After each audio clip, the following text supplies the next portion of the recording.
Hi friends, எல்லோரும் எப்படி இருக்கீங்க? இன்றைக்கி நம்ம என்ன பார்க்குறோம்னா, 2 விதமாக நாட் போட்டு எப்படி கம்ப்ளீட் பண்ணலாம் ஒரு ஸ்டிச்சை அப்படிங்கிறத நான் சொல்ல போகிறேன். அதுக்கு இந்த மாதிரி ஒரு செயின் ஸ்டிச் போட்டு கடைசியில் இந்த மாதிரி ஒரு பெருசாக ஒரு ஹோலாக இழுத்துட்டு அந்த பக்கத்தில் செயின் இருக்குல்ல, 2 த்ரெட்டு மாதிரி இருக்குல்ல, அதில் ஒரு செயினை அந்த நீடிலில் மாட்டி அதை இந்த பெரிய ஹோல்குள்ளே இழுக்கணும். அவ்வளோதான். பெரிய ஹோல்குள்ளே இழுக்கும்போது கீழே நூலை இழுக்கணும். அப்போ நாட்டு விழுந்துடும். திரும்ப வேணாலும் சொல்கிறேன் பாருங்கள். எப்போதும் போல் ஒரு செயின் ஸ்டிச் போடுறோம். கிரிப் செயின் போட்டு பக்கத்துலேயே செயின் போட ஆரம்பிக்கிறோம். நம்ம எத்தனை தடவை நாட் போட்டாலுமே நமக்கு அது புரியாத மாதிரியே இருக்கும். நம்ம ப்ராக்டிஸ் பண்ண நமக்கு நாட் வந்துடும்.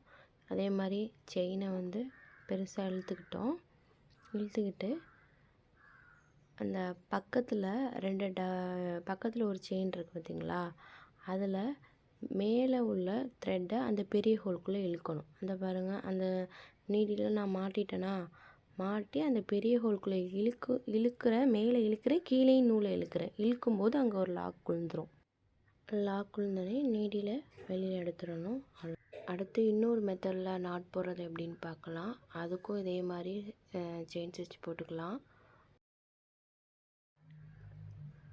ஒரு செயினை லாங்காக இழுத்துக்கிட்டு பக்கத்துலேயே ஒரு சின்னதாக செயினை மாட்டி அந்த பெரிய ஹோல்குள்ளே அந்த சின்ன செயினை உள்ளே இழுத்துட்டு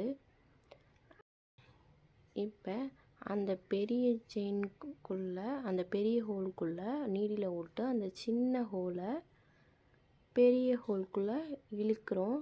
மேலே இழுக்கும்போது கீழேயும் த்ரெட்டை இழுத்தா நமக்கு நாட்டு விழுந்துடும். அவ்வளோதான் இந்த ஸ்டிச்சு